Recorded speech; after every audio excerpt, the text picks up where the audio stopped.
Here comes Russ Feingold.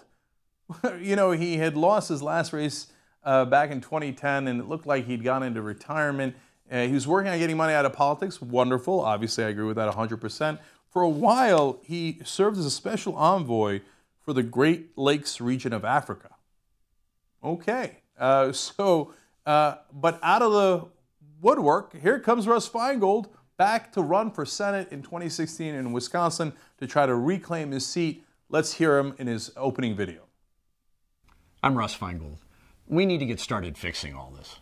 People tell me all the time that our politics in Washington are broken and that multimillionaires, billionaires, and big corporations are calling all the shots.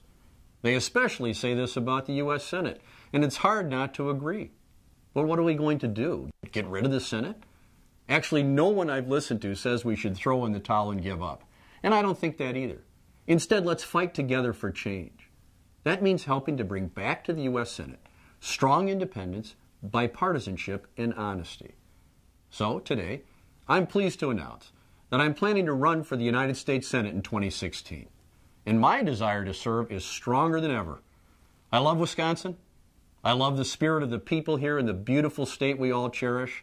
And I know that working together, we can make great things possible again. Okay. Now, of course, the Republicans are already beginning to attack Russ Feingold because he stands an excellent chance of winning. So they immediately unveiled this website, RadicalRussFeingold.com. They say his voting record of supporting one disastrous policy after another is unacceptable. Okay. So what are the different things that he supported? Well, he was the lone senator voting against the Patriot Act. Interestingly, the Republicans in the House just helped to pass the USA Freedom Act, which says that the NSA was overreaching in spying in on Americans. Kind of what Russ Feingold said from day one. Russ Feingold was one of 23 senators to vote against the Iraq War. This week, we had the entire Republican Party laughing at Jeb Bush for saying that he would have gone into Iraq just like his brother did. And it was so bad that Jeb Bush had to backpedal and say, "You're right. Of course Iraq was a horrible mistake. I'm sorry. Knowing what we know now, I never would have gone in." Kind of like Russ Feingold said from the very beginning. And you know the good news?